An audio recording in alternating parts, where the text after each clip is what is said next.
People are always saying that you need to be very skillful to cheat when you're playing poker, for example. Actually, this is not true, and I will demonstrate that today. Most cheats actually follow the same very specific formula, and I'll teach it today to you. I'll let you do it.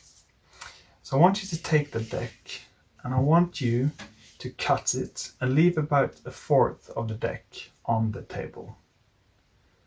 And again, leave about a third this time, and now cut it in half. Now what I want you to do is take each of these piles, and you're going to take 3 cards and put them on the bottom and deal the rest like this. So now the spectator takes 3 cards, put them on the bottom, and deals the rest like this.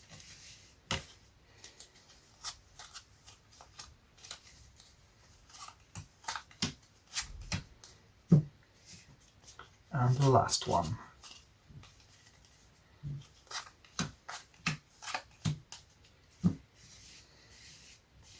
So to recap, we've shuffled the decks, you've cut them, and now you can turn over the top card of each pile.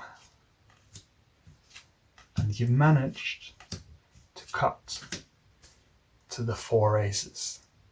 Congratulations. Hi guys, and welcome back to the channel, in which we're going through this book, The Royal Road to Card Magic. And today we're looking at A Poker Player's Picnic, which is a card trick in the first chapter about the overhand shuffle. And this is a great trick. Why?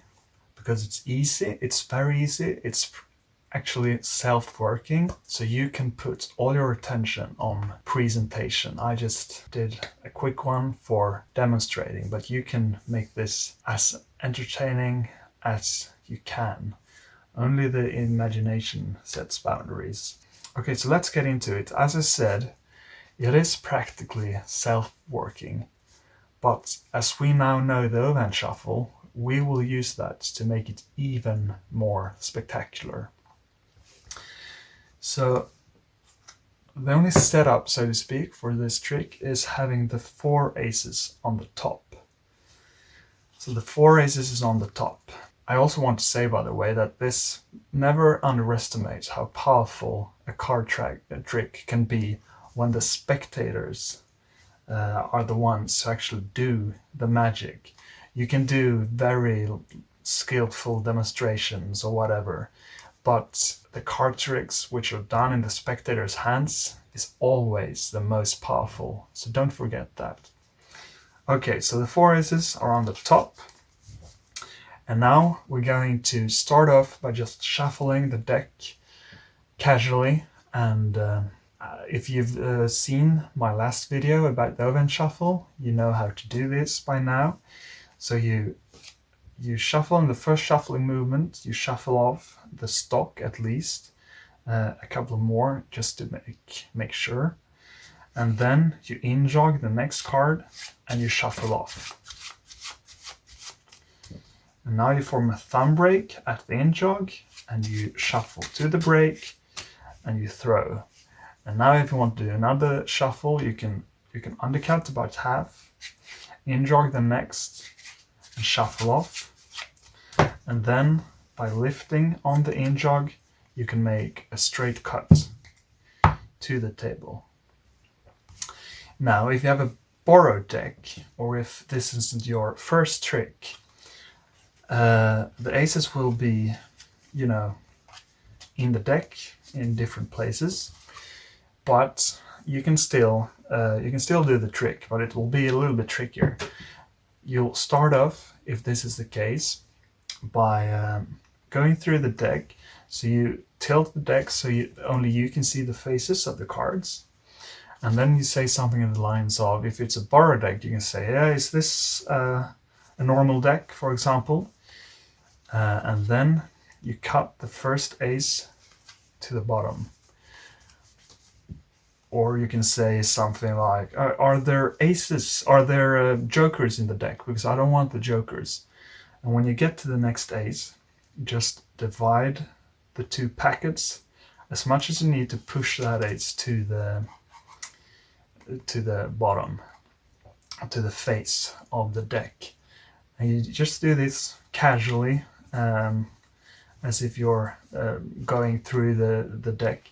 And if there are jokers, you just simply take them out. So you just come up with a reason for why you're going through the deck. So you say something in the lines of, for example, you can take out the jokers. You can see if it's a complete deck, if it's a normal deck, or whatever.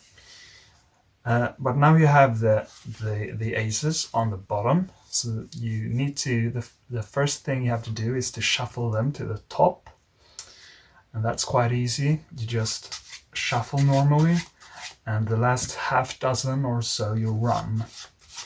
And running the cards, we've gone through that in the last video as well.